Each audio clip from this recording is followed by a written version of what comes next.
প্রিয় দর্শক, আমন্ত্রণ জানাচ্ছি আমাদের বুধবারের এই নিয়মিত আয়োজন খোলা মঞ্চে। আমি রানা ইসলাম আপনাদের সাথে আছি বরাবরের মতোই। আমরা আজকে কথা বলতে চাই বাংলাদেশের নির্বাচন নিয়ে, বিশেষ করে যে নির্বাচন ও সংবিধান সংক্রান্ত নির্দিষ্ট কিছু সংস্কার শেষ করেই নির্বাচনে যেতে চাই সরকার। এখন পর্যন্ত এটাই সরকারের মনোভাব এবং আমরা দেখেছি যে সরকারের 100 দিন পূর্তিতে জাতির উদ্দেশ্যে যে ভাষণ দিয়েছেন প্রধান উপদেষ্টা, সেখানেও তিনি বলেছেন যে নির্বাচনী ট্রেন চলতে শুরু করেছে, এটা থামবে না এবং অত্যাবশ্যকীয় কিছু সংস্কার শেষেই নির্বাচন। তার বক্তব্যে সুস্পষ্ট করে যদিও নির্বাচনের দিন তারিখ বা রোডম্যাপ ঘোষিত হয়নি, কিন্তু নির্বাচনের ইঙ্গিতটা কিন্তু রয়েছে। যদিও বাংলাদেশের এই মুহূর্তে সবচেয়ে বড় দল বিএনপি এবং বিএনপি সমমনারা মনে করছেন যে নির্বাচনী রোডম্যাপ ঘোষণাটা জরুরি এবং বারবারই বিএনপি থেকে বলা হচ্ছে, বিশেষ করে বিএনপি মহাসচিবের গত কয়েকদিনের বিভিন্ন আলোচনা সভায় এবং ভাষণে তিনি বলেছেন যে জাতির রক্ষা করার জন্য নির্বাচনটা জরুরি। নির্বাচন আসলে তারা তাদের জন্য চাচ্ছেন না, জাতির জন্যই চাচ্ছেন, সবার জন্যই চাচ্ছেন।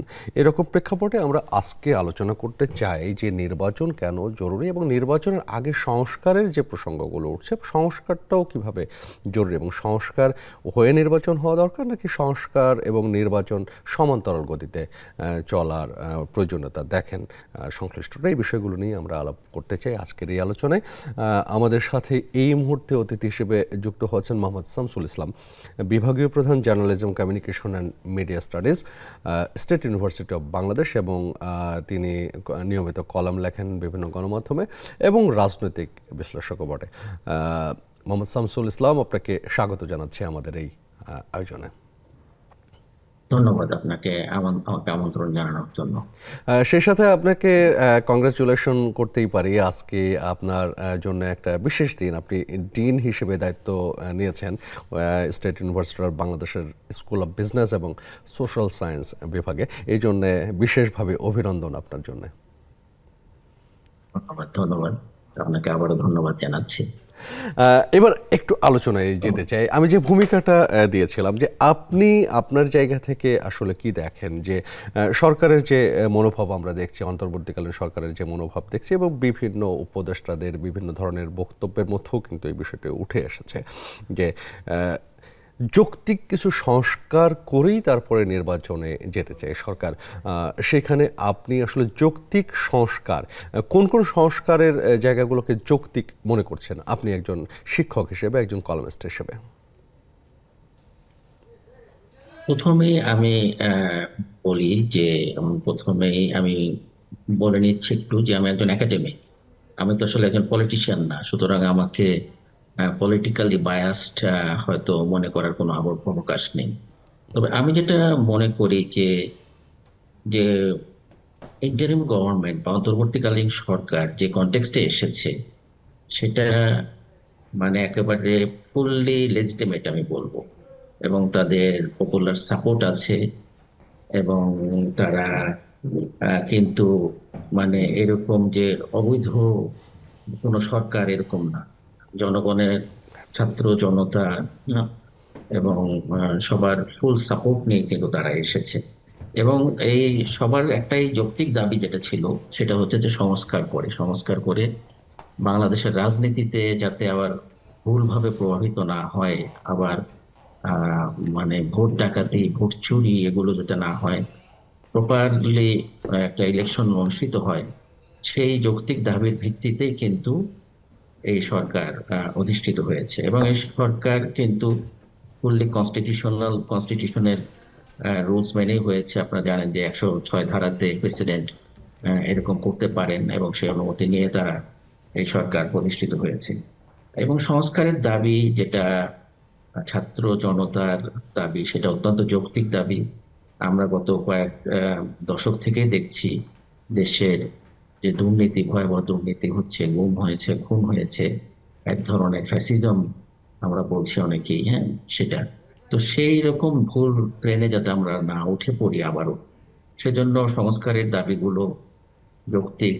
একাডেমিক পয়েন্ট অফ ভিউ থেকে আমরা বলি যেটা অবশ্যই যৌক্তিক, হ্যাঁ সেটা। কিন্তু এখানে সমস্যা একটা হচ্ছে, যেটা হচ্ছে যে এই যে দাবিগুলো নিয়ে তারা মানে সংস্কারের যে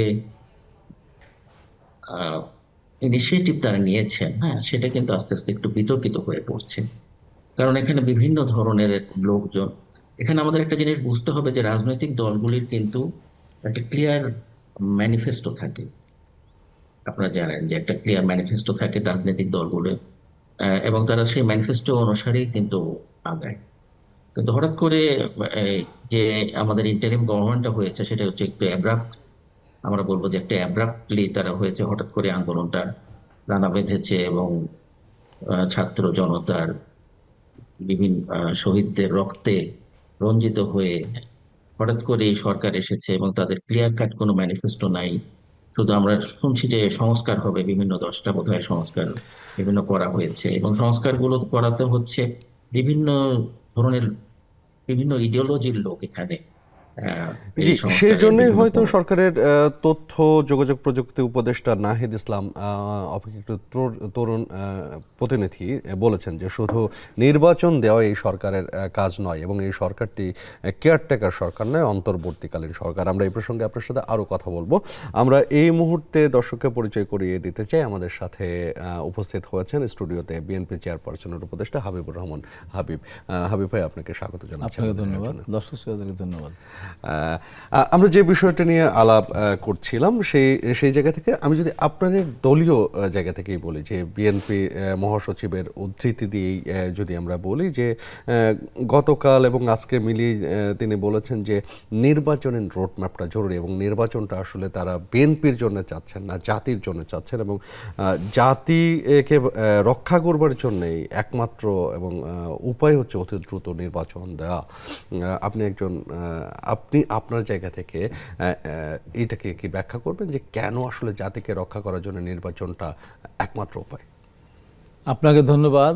আপনার মাধ্যমে নেক্সাস টেলিভিশনের সম্মান দর্শক শ্রোতা বিভিন্ন দেশ থেকে যারা দেখছেন তাদেরকে আমার সশ্রদ্ধ সালাম। আপনাদের এই প্রোগ্রামে আজকে প্রথম আসলাম, নেক্সাস টেলিভিশনে ধন্যবাদ। এখানে খুব স্পষ্ট বক্তব্য, নির্বাচন একটা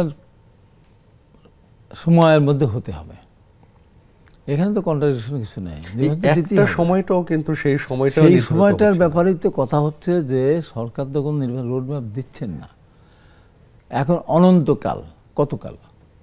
এবং যেখানে আমার আগে যিনি বক্তব্য দিলেন উনিও বললেন যে এই সরকারের দায়িত্ব শুধু নির্বাচন দেওয়ার জন্য এই সরকার আসেনি। সরকার কিসের জন্য এসেছে? সরকারকে দীর্ঘদিন থাকার জন্য এসেছে? তা তো হতে পারে না। কাজ যেগুলো সংস্কার কাজ, এই যা সংস্কার করবেনটা কোথায়? সংস্কার জায়গা লাগবে তো, কিছু নেই, সব তো শেষ, কোথায় সংস্কার করবেন? আপনি আজকে 3 মাস অতিবাহিত হয়েছে।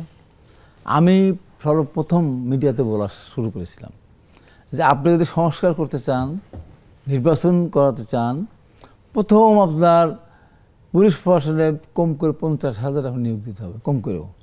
যারা গুলি করেছে, মিথ্যা মামলা সাজিয়েছে, টিয়ারশেল মেরেছে, অযথা হয়রানি করেছে, তাদেরকে চিহ্নিত করে তাদের বাড়ি পাঠিয়ে দিতে হবে। এএসআই আপনি নিয়োগ দিতে হবে থানা চালানোর জন্য। আপনার স্পেশাল বিসিএস দিয়ে আপনার এএসপি নিয়োগ দিতে হবে, স্পেশাল বেসিস দিয়ে আপনার ম্যাজিস্ট্রেট নিয়োগ দিতে হবে, স্পেশাল বেসিস আপনার মুন্সিফ নিয়োগ দিতে হবে, মানে জাজ। তাছাড়া আপনি এই যারা আছে তাদের দিয়ে আপনি 1000 বছরও যদি ক্ষমতা থাকেন আপনি কিছু করতে পারবেন না। তার আপনারা দেখতে পাচ্ছেন যে সমস্ত জায়গায় এক এক জায়গায় এক এক দিন এক একটা সমস্যা। আজকে গার্মেন্টসের সমস্যা সৃষ্টি হচ্ছে, আজকে সিটি কলেজের সমস্যা সৃষ্টি হয়ে সারা ঢাকা শহর একটা যানজটে পরিণত। আমি একটা ছিলাম এনটিভিতে, আমি আধা ঘন্টা পরে গেছি সেখানে। আমি এই হলো অবস্থা। এখন আমাদের মহাসচিব যেটা বলেছেন যে একটা নির্বাচনের মধ্যে দিয়ে, সুষ্ঠু একটা নির্বাচনের মধ্যে দিয়ে, বছর বছর 5 বছর পরে সুষ্ঠু নির্বাচনের মধ্যে দিয়ে দেশটা যায়, তাহলে সেই দেশটা সামনে এগিয়ে যাবে। একটা ছোট্ট উদাহরণ দিয়ে, এরশাদ 9 বছর রাষ্ট্রীয় ক্ষমতা ছিলাম। 9 বছর রাষ্ট্রীয় ক্ষমতা থাকার পর সর্বশেষ যে বাজেটটা উনি দিয়েছিলেন 90 সালে, সেই বাজেট 95% নির্ভর ছিল বিদেশ নির্ভর। এটা আমরা সবাই জানি, সাধারণ মানুষ না জানে, আমরা জানি 95%। পরবর্তী সে বিএনপি ক্ষমতা আসলো, দেশনেত্রী বেগম খালেদা জিয়ার নেতৃত্বে যে সরকার ছিল, সাইফুর রহমান ছিলেন অর্থমন্ত্রী, ভ্যাট প্রবর্তন করলেন। এটা নিয়ে হাউ কাউ কত কিছু, বিএনপিকে ভ্যাট সরকার বলা শুরু করলো। ম্যাডাম জিয়া 5 বছর পর তখন তত্ত্বাবধায়ক সরকারের হাতে ক্ষমতা হস্তান্তর করলেন বা ক্ষমতা থেকে গেলেন, তখন প্রথমে একটা নির্বাচন দিলেন, অন্যরা না আসার কারণে পরে আবার একটা উনি তখন ক্ষমতা হস্তান্তর করলেন। সেই সময়ের কথা বলি, 53% না 5%, 55% আভ্যন্তরীণ উৎস থেকে বাজেটে আপনার সংযোজন করা হয়েছিল। তাহলে 5 বছরের ভিতরে 95 বিদেশ নির্ভরশীল বাজেট, সেখান থেকে 5 বছরের মাথায় 55 ধরলাম, 53% যদি দেশীয় ইতে যদি সংযোজন করা যায়, কত বলে কিসের জন্য হয়েছিল? গণতান্ত্রিক নির্বাচন সরকার তো এর সাথে 9 বছর ক্ষমতা ছিল, এক ছেড়ে চালিয়েছে, দিনকে দিন রাতকে রাত। হঠাৎ করে মসজিদে গিয়ে বলতেন আল্লাহ স্বপ্ন দেখিলেন। আমরা যদি বর্তমান প্রসঙ্গে আসি, বর্তমান প্রসঙ্গে আসতেছে, এখন কথায় কথায় কিছু লোক বলা শুরু করছে, বিএনপি খালি নির্বাচন চাই, নির্বাচন চাই, নির্বাচন চাই বলতেছে না? হ্যাঁ, তো বিএনপি নির্বাচন চাবেই। এই 2024 সালে যে নির্বাচন এটা হতো, সেই নির্বাচন বিএনপি একা 260টার বেশি আসন পেত, অস্বীকার করার কোনো উপায় আছে? তার প্রমাণ 2008 সালে বিএনপিকে একটা বিশেষ কারচুপিকে হারিয়ে দেওয়া হয়েছিল বলেই 22 দিন পরে যখন আপনার তার মানে আপনারা বুঝছেন যে আপনারা ইলেকশন হলেই আপনারা জিতবেন এবং আপনারা রাষ্ট্র ক্ষমতায় যাবেন, সেটাই আপনাদের লক্ষ্য। তাহলে সংস্কারের যে জায়গাটা, সংস্কার কোথায় করবেন? এই যে ছাত্র জনতা করবেন, কতদিন করবেন, কোথায় করবেন, কত বছর করবেন, কি সংস্কার করবেন? আজকে আপনি বললাম তো এই প্রশাসন রেখে আপনারা কি সংস্কার করতে চান? আপনারা যে 31 দফা আমাদের 31 দফা যেটা দেওয়া আছে, সংস্কারের কথা এই যে সংস্কার কথা বলে, এই 31 দফা যদি 15 দফা যদি পুরোপুরি বাস্তবায়ন করা যায়, তাহলে দেশটা সঠিক ট্র্যাকে চলবে। সেখানে কি আছে? আজকে সমস্যাটা কি? বিগত সরকার সমস্যা ছিল জনগণের সাথে যাদের সম্পর্ক ছিল না, তারা নিজের স্বার্থের জন্য কাজ করেছে, চুরি, লুট, পাট, বিদেশি টাকা পাচার করেছে এবং তারা ভোট দিতে তারা ভয় পেত। তার কারণ 2008 সালে যে নির্বাচনটা হয়েছিল 29শে ডিসেম্বর, সেই নির্বাচনে জনগণ ভোট দিতে পেরেছিল, কাউকে বাধা দেওয়া হয়নি। কিন্তু সূক্ষ্ম কারচুপি 10% ভোট শুধু নৌকামার্কে সিল মারা ছিল। এখন আমরা বুঝি কারণ নির্বাচন 8টা থেকে শুরু 1টা। আমি আসলে পুরনো জায়গা থেকে আমি সংস্কারের জায়গা থেকে আসতে সংস্কার, ওই জায়গাতে সংস্কার। আপনি আসলে খুব স্পেসিফিক যদি বলেন যে যৌক্তিক সংস্কারের বিষয়ে কিন্তু বিএনপিও একমত যে একটা যৌক্তিক সংস্কার হয়ে নির্বাচনের রোডম্যাপ ঘোষণা। কোন জায়গাতে সবচেয়ে বেশি সংস্কার এই মুহূর্তে হওয়া প্রয়োজন বলে মনে করেন আপনারা? এই মুহূর্তে সব সংস্কার মানুষের মন সংস্কার, বিবেক সংস্কার, বুদ্ধি সংস্কার, নীতি সংস্কার, তাছাড়া কিছুই হবে না। যে দেশে সবচেয়ে ভালো ছাত্র ডাক্তার হয়ে যারা মেডিকেল ইকুইপমেন্ট বিভিন্ন এতে কেনে, আসলোই না, আমার মেশিন আসলো না, দেখা গেল যেটা এসেছে বলে ই করে নিল, 3 বছর পর পর ওরা আপনার মেনটেন্যান্স খরচ দেখানো হচ্ছে। যে দেশে একটা আর্টিফিশিয়াল মেশিন নিয়ে একবার লাগলো না, একটা আপনার এমআরআই মেশিন কত দাম, তার দাম কয় 3 গুণ 4 গুণ 5 গুণ, তারা এলাও করে কেন? ইঞ্জিনিয়াররা জানতেছে, শুনে তারা সেখানে আসলে মানুষের সার্বিক সংস্কার হবে না। আমি সেইখান থেকে যদি একটু সংস্কার, সংস্কার করতে হবে, বিবেক সংস্কার করতে হবে। আমি এইখানে আপনার এখান থেকে প্রশ্ন করতে চাই মোহাম্মদ শামসুল ইসলাম আপনাকে, এই যে যেটা বললেন হাবিবুর রহমান হাবিব ভাই, যে মানুষের মধ্যে সংস্কার দরকার, মানুষের মনের সংস্কার দরকার, বিবেকের সংস্কার দরকার, অভ্যাসের সংস্কার দরকার। রাজনৈতিক দলগুলোরও তো মানুষ নিয়েই চলছে না। একজন একাডেমিশিয়ান হিসেবে রাজনৈতিক দল, বিশেষ করে বিএনপির মতো বড় দল, যারা আসলে আগামীতে ভাবছেনই যে নির্বাচন হলেই জিতবেন এবং দেশের দায়িত্বভার গ্রহণ করবেন, তাদের কি ধরনের সংস্কার দরকার বলে মনে করেন? প্রথমত জনাব হাবিবের যে বক্তব্য, সেটা আমি উড়িয়ে দিচ্ছি না, কারণ উনি একটি রাজনৈতিক দল করেন এবং রাজনৈতিক দলের উদ্দেশ্য তো হচ্ছে যে একটা প্রপার কর্মসূচির মাধ্যমে জনগণকে সার্ভ করার প্রচেষ্টা, সেটা আমি উড়িয়ে দিচ্ছি না। কিন্তু আমি আমার যৌক্তিক যে আমরা একটা মিডিয়ার পর্যবেক্ষক হিসাবে, একজন মিডিয়া ক্রিটিক হিসাবে বা মিডিয়ার অবজারভার হিসাবে আমরা যেটা দেখি যে এই সরকারকে কিন্তু এনেছে ছাত্র জনতা, ছাত্রদের রক্তে রঞ্জিত এই সরকার। তারা কিন্তু একটা নতুন বাংলাদেশ করতে চেয়েছে, তারা কিন্তু সংস্কার চেয়েছে, যে আমাদের যে রাজনীতি, যে আমাদের একটা টোটাল পলিটিক্স যে আমাদের জীবনের সব ক্ষেত্রকে নিয়ন্ত্রণ করছে, সেটা থেকে তারা মুক্ত হয়েছে। এখন উনি কি এই ব্যাপারে, আমরা ছাত্র পড়াই এবং তরুণদের মনোভাব সম্পর্কে আমরা খুব ভালোভাবে অবগত যে তরুণরা কিন্তু কোনো বিশেষ রাজনৈতিক দলের কথা এভাবে চিন্তা করছে না। তারা বিশেষ কিছু তাদের ভবিষ্যৎ তারা দেখতে চায়। তারা যে দুর্নীতি বা টাকা পাচার, এইভাবে আমাদের যে আমরা বিভিন্ন সময় রাজনৈতিক দলের বা মানে আমরা নেতৃবৃন্দের মধ্যে যেটা দেখেছি। বিগত সময়ে যে ফ্যাসিজম দেখেছি, যে অন্যায় দেখেছি, যে দুর্নীতি দেখেছি, সেইগুলো থেকে নতুন একটা বাংলাদেশে টার্ন করুক, যে বাংলাদেশ নতুন বৈষম্যহীন। একটা কিন্তু সেই জায়গায় যেতে হলে কাগজে সংস্কার বা কাগজে কিছু আইন করাটাই কি যথেষ্ট? এবং যেটা বলছিলেন কিন্তু হাবিবুর রহমান, যে মানুষের মনোজগতের সংস্কার দরকার, প্রত্যেকটা মানুষের, এদেশের যারা নাগরিক তাদের সংস্কার দরকার। সেই সংস্কারটা আসলে কিভাবে সম্ভব? আমি মানুষের মনে তো সংস্কার দরকার, আমাদের টোটাল পলিটিক্যাল কালচার যেটা আমরা বলবো, হ্যাঁ, যে সেটা আমাদের আসলে কি, আমাদের রাজনীতিটা এটা কি, যে অপরচুনিটি শেয়ারিং। আওয়ামী লীগ আসলে আওয়ামী লীগের লোকজন অপরচুনিটি গুলো পাবে, বিএনপি আসলে বিএনপির লোকজন অপরচুনিটি পাবে, সেরকম একটা আছে।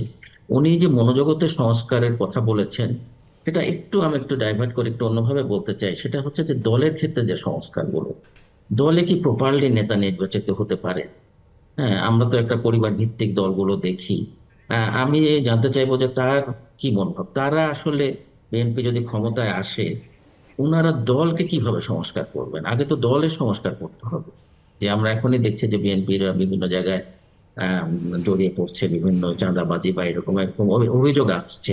সেটা আমি মনে করি না যে শুধু এটা আমাদের আমাদের সাইকি, আমাদের মনোবৃত্তি, এটা আমাদের পলিটিক্যাল কালচারের একটা অংশ। এটা বিএনপি বা অন্য কোনো দলের এই ব্যাপার না। কিন্তু এক্ষেত্রে দলীয় যে সংস্কার, ওনারা দলকে কিভাবে সংস্কার করবেন, এই ধরনের ব্যাপারগুলোকে কিভাবে তারা নিয়ন্ত্রণ করবেন, সেটা কিন্তু জানা জরুরি। সুতরাং মনোবৃত্তি সংস্কার যদি আসে, তাহলে সেটা দল থেকে শুরু হতে হবে, এটা আমার বক্তব্য। আমি আপনার কথা থেকে আপনার হাবিবুর রহমান হাবিব, আপনার কাছে আসতে চাই যে দলের মধ্যে এই যে দলীয় সংস্কৃতির যে চর্চা, সেই চর্চা নিয়ে কতটা কথাবার্তা হচ্ছে এবং সেখান থেকে আপনারা কি সামনের দিনে অর্জন করতে চাচ্ছেন, সেই প্রসঙ্গে কথা বলবো। একটা বিরতি নিয়ে ফিরে আসছি। প্রিয় দর্শক, নিচ্ছে ছোট্ট একটা বিরতির সাথেই থাকুন, ফিরছি একটু পরে।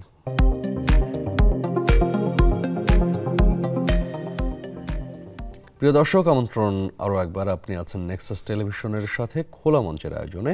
আমরা কথা বলছি আজকে নির্বাচনের ট্রেন শুরু হয়ে গেছে সেখান থেকে।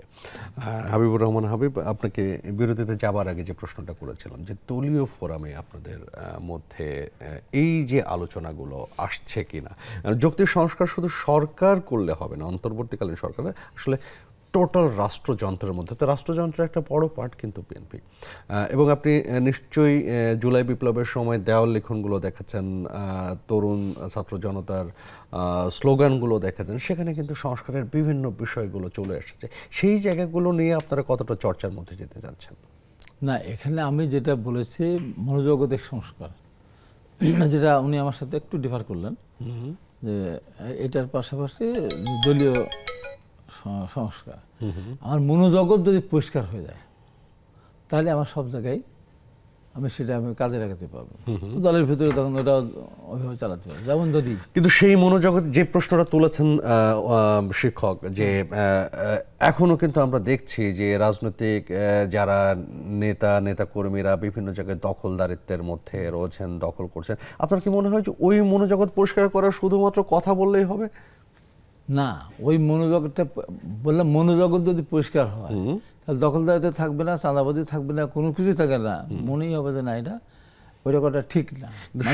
যেমন দেখেন, একটা মানুষ যদি মনে করে যে একটা মানুষ যদি মিথ্যা কথা না বলে, তাহলে তার দ্বারা কিন্তু অনেক খারাপ কাজ করা সম্ভব। কিন্তু সেই মিথ্যে কথা না বলার শিক্ষাটা কিন্তু পরিবার থেকে আসে। পরিবার থেকে আসে, কিন্তু আমি বলছি যে এটা হলো পরিবারগতভাবে, দলীয়গতভাবে। কিন্তু আমি বলছি যে রাষ্ট্রীয়ভাবে, রাষ্ট্রীয় যদি আমরা মনোজগতের সংস্কার না করি, ক্ষমতা যেই যাক না যেভাবে যাক, আবার ওই একই কাজ করবে তারা।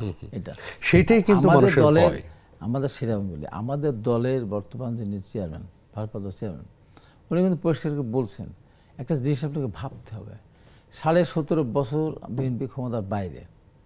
আপনি কি মনে করেন শুধু 17.5 বছর বিএনপি ক্ষমতার বাইরে ছিল তাই? এই 17.5 বছরে বিএনপির বহু নেতাকর্মী গুম হয়েছে, খুন হয়েছে, অত্যাচার, জেল খেটেছে, বাড়িতে থাকতে পারেনি। মিরপুর থানা যিনি বিএনপির প্রেসিডেন্ট, সে থাকে মোহাম্মদপুরে, আর মোহাম্মদ থানা যে প্রেসিডেন্ট, সে থাকে এইতে গুলশানে। কারণ বাড়িতে কেউ থেকে পলিটিক্স করতে পারে, এত নির্মম নির্যাতন চলেছে। তারপরে বিএনপি কিন্তু আমরা টিকে আছি। এখন কিছু মানুষ বিএনপি ধরেন একটা আপনি যদি মনে করেন, যদি তারেক রহমানের নির্দেশ আমরা না মানতাম, যদি বিএনপি মনোজগৎকে পরিষ্কার না হতো, তাহলে আওয়ামী লীগ বারবার বলতো তাদের অপকর্মের কারণে এক রাত্রে 5 লক্ষের বেশি তাদের নেতাকর্মীরা হত্যার শিকার হবে যেদিন আওয়ামী লীগ ক্ষমতা হস্তান্তর করবে। বলেছে না, রক্তের গঙ্গা বয়ে যাবে, লাশের স্তূপ হয়ে যাবে। হয়েছে কিছু? এটা কি মনে করেন এটা বিরাট একটা ব্যাপার না বিএনপি? তাই এখানে তো আজকে যে সময় ছাত্র, এরা তো জুলাই থেকে তারাই নামবে, তার আগে তো এরা এই হত্যাকাণ্ডের শিকার তো তারা হয়নি। দেখেন এত কিছু হয়েছে, তারপর ঢাকা বিশ্ববিদ্যালয়ে কিন্তু একজন ছাত্র কিন্তু তো শহীদ হয়নি। জাহাঙ্গীরনগর বিশ্ববিদ্যালয়ে একজন ছাত্রের নামও কিন্তু শহীদের তালিকায় নেই। আপনি বুঝতেছেন জিনিসটা? তাহলে কারা শহীদ হলো? এই যে বেসরকারি বিশ্ববিদ্যালয়, এই যে সাধারণ শ্রমিক, এই যে বাচ্চা শিশু, ঘর থেকে স্কুলের ছাত্র, কলেজ ছাত্র, তারা তারা এখন পর্যন্ত দেখা তারা গেছে কারা? শ্রমজীবীর শ্রমজীবী, সংখ্যা তাদের কোনো বেশি। প্রতিনিধিত্ব আছে? তাদের কথা কেউ বলে? কিচ্ছু বল না। দেখেন এখানে একটা কন্ট্রাডিকশন শুরু করার চেষ্টা করতেছে কেউ কেউ, বুঝি আপনারা সে কথা বলেছেন যে একটা ষড়যন্ত্রের গন্ধ আপনারা সেটা কি পাচ্ছেন। হচ্ছে যে বৈষম্য বিরোধী ছাত্রদের ভিতরে ভাবখানে এরকম যে তারা সব কিছু একাই করেছে, আর আমরা যারা রাজনীতি করে দীর্ঘদিন অত্যাচার তুললাম, নিজে তুললাম, মার খেলাম, জেলে গেলাম, বারে বারে আমরা বিভিন্ন 200, 300, 400 মামলা আসামে, তাদেরকে মনেই করতেছে না কিছু। তা আপনার কোটা সংস্কার সাধারণ মানুষের, শ্রমিকের কি, ওই বাচ্চা শিশুর কি, ওই সাধারণ খেটে খাওয়া কৃষকের কি কোনো কোনো কোনো দরকার পড়ছে তাদের? তারা অত্যাচারিত নির্যাতিত হয়েছে দীর্ঘদিন ধরে। তারা তাদের প্রতিনিধিত্ব কারা করছে তারা আসলে? তারা তারা- সেটা কি তাদের কোনো রাজনৈতিক প্রতিনিধি দল? নাই। তারা কি রাজনৈতিক দলের তাদের কোনো প্রতিনিধিত্ব করবে? প্রতিনিধি নেই। তো এর লোকগুলি কি রাস্তায় আসতো? এই যে হাজার হাজার লাখ লাখ মানুষ তারা আনতো যদি সরকার অত্যাচার না হতো, নির্যাতন না করতো, যদি গুণ খুন টাকা পাচার না করতো, এই যে মানুষ যদি আওয়ামী লীগ নির্যাতন না হতো, এটা নামতো? এই যে বাড়ি ছাড়া ঘর ছাড়া যারা স্কুটার চালায়, চেঞ্জি চালায়, উবার চালায়, মিডিয়ার গাড়ি চালায়, যেহেতু দেন তো সব বিএনপি। ওই এরা বাড়ি যাওয়ার চেষ্টা করেছে যে এই ছাত্রদের এই আন্দোলনের সাথে আমরা একীভূত হয়ে গেলে এই সরকার প্রধান বাড়ি যেতে পারবো, তার জন্য সে জীবন নেমেছিল। তার কোনো সমস্যা হলেই বা কি না হলেই বা কি, আজকে এই জায়গাটাকে কন্ট্রাডিকশনে নিয়ে আসতে হবে। তারা এই জায়গা থেকে সরে আসতে হবে, এই জায়গাতে সরে আসতে হবেই, কারণ এখানে সরকার কন্ট্রাডিকশন সৃষ্টি করছে। যেমন প্রধান যিনি উপদেষ্টা, তিনি নিউ ইয়র্কে বলে দেখে দিলেন এই দুজন হল মাস্টার মাইন্ড। অথবা বৈষম্য ছাত্র বলেন না, ওনারা আসলে না, আমরা স্বীকার করি না। উনি বললেন ছাত্ররা আমাকে অ্যাপয়েন্টমেন্ট দিয়েছে। একটা দেশের যদি প্রধান উপদেষ্টা এই কথা বলে, মান সম্মান থাকে? উনি নিউ ইয়র্কে উনি জাতিসংঘে গিয়ে উনি বক্তব্য দিলেন, সাধারণ পরিষদের এতে বক্তব্য করলেন ছাত্ররা করেছে। একবার কোনো বলেছে এই যে বিরোধী দল, বাংলাদেশের যে ছোটোখাটো দল বিএনপি, হাজার হাজার মানুষ রাস্তায় আহত হয়েছে, নিহত হয়েছে, ম্যাডাম খালেদা জিয়া এর শিকার হয়েছে, অত্যাচার শিকার হয়েছে, মিথ্যা মানে আপনার কি মনে হচ্ছে যে এই অন্তর্বর্তীকালীন সরকারের কাছে রাজনৈতিক দল এবং নেতৃত্ব উপেক্ষিত? উপেক্ষিত অবশ্যই, কোনো মূল্য নাই। এই যে আজকে ছাত্ররা বলছে, আজকে আমি একটা জায়গায় ছিলাম, সেখানে বৈষম্য ছাত্র একজন ছিল, এই যে 2 জন উপদেষ্টা নিয়োগ নিয়ে যে এই সৃষ্টি হলো, তারাই তো মিছিল করলো। কেন করলো? সরকার যা ইচ্ছে তাই করে যাচ্ছে। আমি একটু আপনার কথা থেকে শিক্ষক মোহাম্মদ সাইফুল ইসলাম যেতে চাই, শামসুল ইসলাম আপনার কাছে যেতে চাই। শামসুল ভাই, এই যে কথাটা উঠে আসলো যে ছাত্রের পাশে যে জনতার সাধারণ জনতা, শ্রমজীবী মানুষ যে শহীদ হয়েছেন এবং তাদেরকে নিয়ে বিপ্লবের যে চাওয়াটা, যে নতুন একটা বাংলাদেশ, বৈষম্য বিরোধী বাংলাদেশ, সবার অধিকারের বাংলাদেশ, সেই জায়গাটা নিয়ে কি এক ধরনের ষড়যন্ত্রতন্ত্র গন্ধ দেখছেন বিএনপির মতো এবং শরিক দলগুলো? আপনি কিভাবে বিশ্লেষণ করবেন এই জায়গাটা? দেখুন, আমরা তো পলিটিক্সের অন্দরমহলের লোক না, ফার্স্ট অফ অল। তো আমরা যেটা বুঝি, যে অ্যাপারেন্টলি আমরা যেটা দেখি মিডিয়াতে, যেটা মিডিয়া এবং গভর্নমেন্ট এবং অপোজিশন সবারই ভিউ পয়েন্টস গুলো যেভাবে আমরা অ্যানালাইজ করি, সেখানে আমার মনে হয় না যে এরকম কোন কনস্পিরেসি আছে যে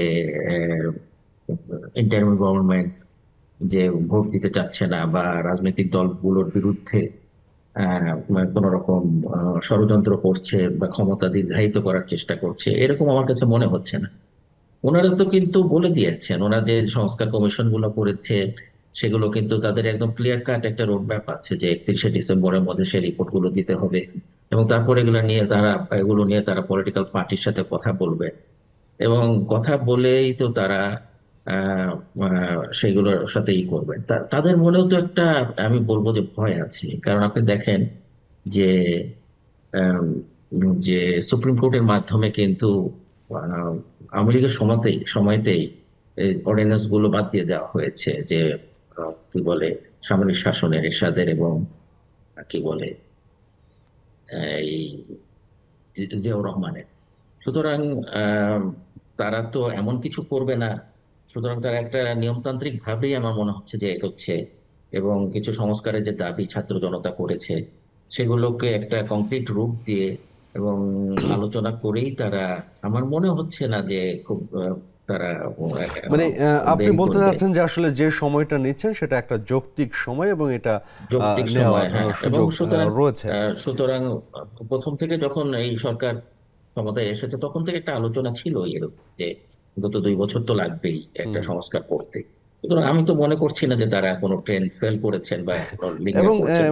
এবং মাননীয় প্রধান উপদেষ্টা কিন্তু এর মধ্যে বলেছেন যে নির্বাচনের ট্রেন্ড চলতে শুরু করেছে এবং সেখানে রাজনৈতিক দলগুলোর ঐক্যমত্যের বিষয়টাকে জোর দিয়েছেন যে এই রেল লাইনটা ঠিকভাবে কতটা প্রস্তুত করতে পারছে সেটা রাজনৈতিক দলগুলোর ঐক্যমত্যের উপর নির্ভর করবে। আমাদের সাথে একজন দর্শক আছে এই মুহূর্তে। আচ্ছা, দর্শক লাইনটি সংযোগ বিচ্ছিন্ন হচ্ছে। আমরা আরেকটা বিরতি নিয়ে এসে কথা বলছি। প্রিয় দর্শক, নিচ্ছি আরও একটা বিরতি, সাথেই থাকুন।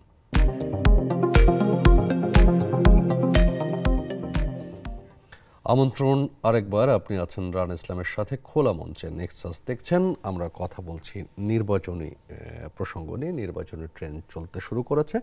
নির্বাচন প্রসঙ্গে আসলেই একটা প্রসঙ্গ ঘুরে ফিরে আসছে, বিশেষ করে গত 2 দিনে সবার মধ্যে এই কথাটা রয়েছে। বিশেষ করে প্রধান উপদেষ্টা যখন বলেছেন একটি টেলিভিশনের সাথে সাক্ষাৎকারে যে আওয়ামী লীগকে নির্বাচনের বাইরে রাখার যে প্রসঙ্গ, সেখানে বিএনপি চায় না, এটা নিয়ে গত 2 দিন বেশ কথা চলছে।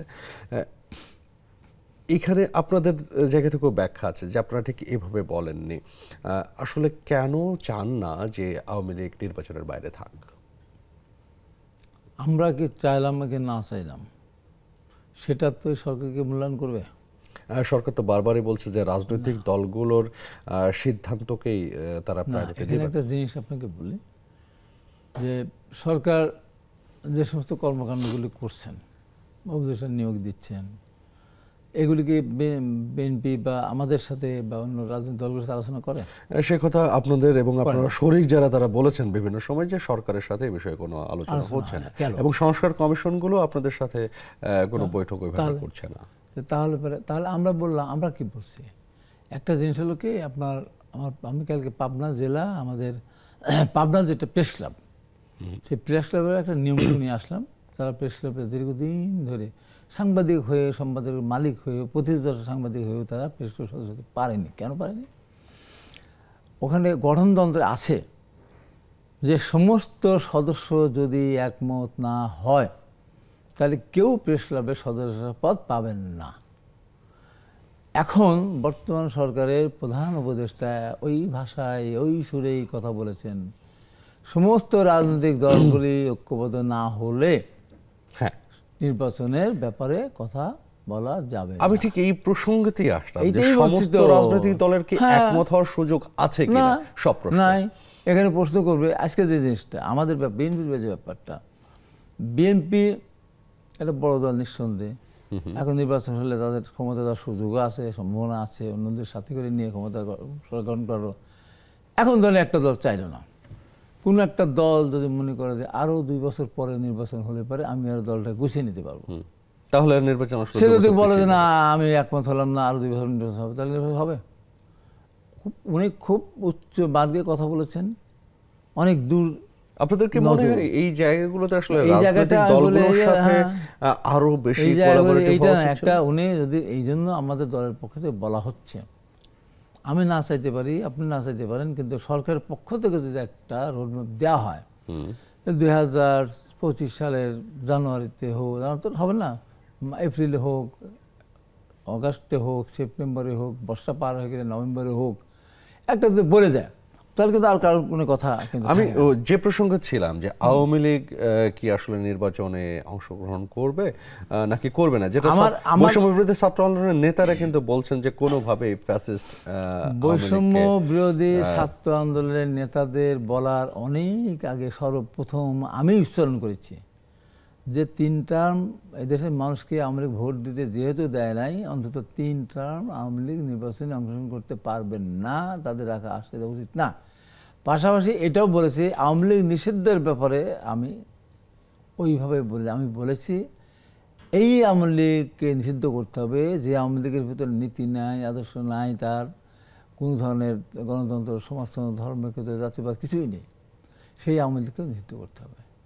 এই আমরা সেই নাম নিষিদ্ধ হতো।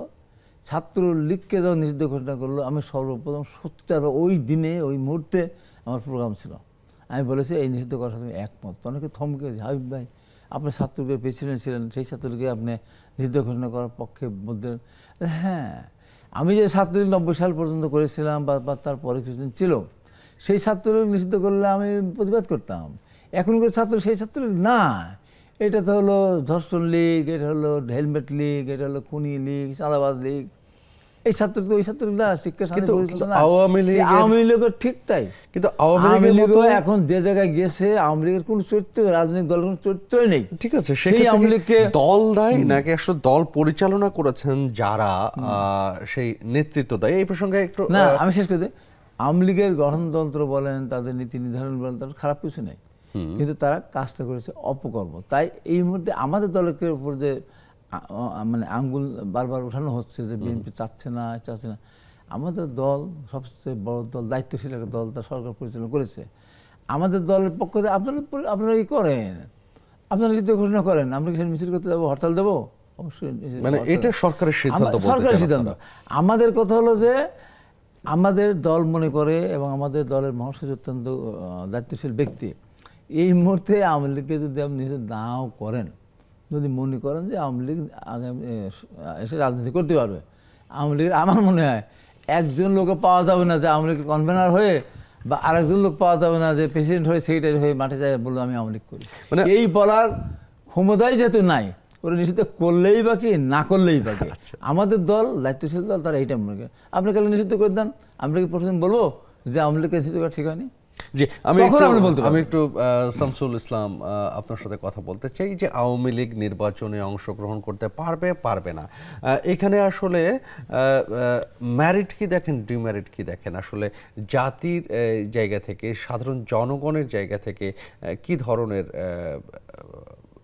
রিয়াকশনগুলো হতে পারে? না, আমি যদি একাডেমিক্যালি বলি, তাহলে আমি যেটা বলবো, এটা আমার পার্সোনাল ভিউ না আসলে, যে আমি যেটা বলি যে এই ধরনের ক্ষেত্রে যে বহুল প্রচলিত একটা উক্তি আছে রাজনীতিতে, যে রাজনৈতিক সমস্যাকে রাজনৈতিক ভাবেই মোকাবেলা করতে হবে। তো আওয়ামী লীগ রাজনীতি করবে কি করবে না, এটা একটা বড় ইস্যু হয়ে দাঁড়িয়েছে এখন, বিশেষ করে গত কয়েক বছরে তাদের অ্যাক্টিভিটিস নিয়ে। বৈষম্য বিরোধী ছাত্র আন্দোলনকারী, তাদের একটা ভ্যালিড গ্রাউন্ড আছে, বিশেষ করে তাদেরকে রক্ত দিতে হয়েছে, তারা এই ব্যাপারটা বারবার যুক্তি দিচ্ছে। আবার বিএনপি একটা অন্যতম বড় স্টেক হোল্ডার নির্বাচনের ক্ষেত্রে, তারা আবার বলছে। সুতরাং এখানে আমার মনে হয় যে এখানে আপনি যেটা বলতে চাচ্ছেন যে পজিটিভ এবং নেগেটিভ দিকগুলো আলোচনা করা, এখানে পজিটিভ এবং নেগেটিভ কিছু তো ব্যাপার আছেই। প্রথমত, একটা রাজনৈতিক দলকে নিষিদ্ধ করলে কি হবে? হয়তো সে আন্ডারগ্রাউন্ডে চলে যাবে, বা বা তার ডেমোক্রেটিক প্রিন্সিপলস, ডেমোক্রেটাইজেশন আমাদের প্রশ্নবিদ্ধ হবে বিদেশে, এটা একটা হতে পারে, আন্ডারগ্রাউন্ডে চলে যেতে পারে। আবার এত কিছু অপকর্মের পরে তাকে যদি নিষিদ্ধ না করা হয়, সেখানে আবার ছাত্ররা নিশ্চয়ই এটা নিয়ে আবার তারা ক্ষুব্ধ হবে। সুতরাং আমার মনে হয় যে এক্ষেত্রে একটা ডেমোক্রেটিক ট্রানজিশনের ক্ষেত্রে ইন্টারিম গভর্নমেন্টের, এই ক্ষেত্রে আমি একটা যৌক্তিকতা দেখি ইন্টারিম গভর্নমেন্টের, অন্তর্বর্তীকালীন সরকার। এটাই হচ্ছে যে স্মুথ ট্রানজিশন, এই স্মুথ ট্রানজিশনটা করে দেওয়া, এই দায়িত্বটাই কিন্তু তাদের, এবং এটাই তাদের সবচেয়ে বড় দায়িত্ব। এবং এই এই ম্যান্ডেটটাই তারা জনগণের কাছ থেকে পেয়েছে। এই যে এত বড় একটা ইস্যু, আমার মনে হয় যে তারা সমস্ত স্টেক হোল্ডারদের সাথে কথা বলে একটা এমন কিন্তু একটা এখানে সলিউশন দিতে স্টেক পারে হোল্ডার কি যেটা শুধুমাত্রই মানে ছাত্র জনতা বা রাজনৈতিক দলের নেতৃত্ব, নাকি সাধারণ জনগণ, সাধারণ মানুষের একটা বড় জায়গা আছে? তাদের মতামতটা আসলে কিভাবে এই সরকার নিতে পারে? আসলে সাধারণ জনতা তো আর প্রতিদিনের রাষ্ট্রীয় কার্যাবলীতে অংশগ্রহণ করে না। রাজনৈতিক দলগুলো তো সাধারণ জনগণেরই মুখপাত্র কিন্তু আপনি শুরুতেই এবং বলেছেন বিভিন্ন রাজনৈতিকভাবেই মোকাবেলা করা, রাজনৈতিক বিষয়ে রাজনৈতিকভাবেই মোকাবেলা করার বিষয় হ্যাঁ, থেকে যায়। রাজনৈতিক ভাবে এটাই তো রাজনীতিটা তো এটাই যে সমস্ত সবার সাথে আলোচনা করে একটা রাজনৈতিক ঐক্যমত্যে পৌঁছানো, যেটা দেশের জন্য ম্যাক্সিমাম বেনিফিট নিশ্চিত করবে। এটা আমি আমি বলছি যে একাডেমিক কথা, এটা আমি তো বলতে পারি না যে এটা নিষিদ্ধ করা হোক বা না করা হোক না, এটা কেউ বলবে না। যেটা হচ্ছে যে একটা একটা ডিসকাশনের মাধ্যমে, এবং এটাই এভাবেই আমি এই অন্তর্বর্তীকালীন সরকারের যৌক্তিকতাটা দেখি, যেটা হাবিব সাহেব হয়তো খুব রেগে যাচ্ছেন বা ওনারা একটু অস্থির হয়ে পড়েছেন। কিন্তু আমার মনে হয় যে এই যে একটা বড় ইস্যু, এই ইস্যুতে জনগণকে সাথে নিয়ে এক ধরনেরই করতে একটু সময়ের প্রয়োজন, এবং এই ধরনের একটা ডিসিশন নেওয়ার ক্ষেত্রে কিন্তু এইখানে সেটা এইখানে একটা জিনিস চলে আসে যে হাবিব ভাইয়ের কথা থেকে যেটা উঠে এসেছে যে এই সরকারের রাজনৈতিক দলের সাথে বা রাজনৈতিক নেতৃত্বের সাথে কোলাবোরেশনটা একটু কম হচ্ছে, যোগাযোগটা কম হচ্ছে, সংযোগটা কম হচ্ছে। সেইটাকে একটা সার্বিকভাবে দেশের জন্য ঘাটতি দেখেন কিনা আগামীর পথ চলায়? না, আমি সেটা দেখছি না এই কারণে যে প্রথমত তো আমাদের দেশে গত একটা জিনিস চিন্তা করতে হবে যে গত 16 বছরে কোনো লিডারশিপ গ্রো করে নাই। আমাদের উপদেষ্টাদেরকে যাদেরকে নিয়ে আসা হয়েছে তারা কিন্তু 16 বছরের আগেকার লোক, অনেকে অনেকে বৃদ্ধ বা অনেকে অনেকে সেরকম। এবং রাজনৈতিক যদি দলকে সম্পৃক্ত করা হয় তাহলে তো অন্তর্বর্তীকালীন সরকার তার নিরপেক্ষতা হারাবে, এবং বারবার তাদের সাথে আলোচনা করলে কার সাথে কতটুকু আলোচনা করবে। কারণ আমরা যাই বলি, আমরা হয়তো ধরে নিতে পারছি যে বিএনপি সবচেয়ে জনপ্রিয় দল এখন এই মুহূর্তে, কিন্তু তারপরে তো অন্যান্য দল আছে। সুতরাং কার সাথে কতটুকু আলোচনা করবে এই ব্যাপারটা তো একটা প্রশ্ন থেকেই যায়। সুতরাং আমি মনে করছি, কারণ আমরা তো দেখছি যে বারবার ওনাদের সাথে আলোচনা হচ্ছে, এবং সবাই তো মানে আপনি দেখছেন যে প্রয়োজন অনুসারে আলোচনা যেটা করা দরকার সেটা হচ্ছে, অতএব আমরা অন্তর্বর্তীকালীন সরকার যা করছেন ঠিক জায়গায় আছেন। আমরা আরেকটা বিরতি নিয়ে এসে কথা বলবো। প্রিয় দর্শক, নিচ্ছি আরও একটা বিরতি।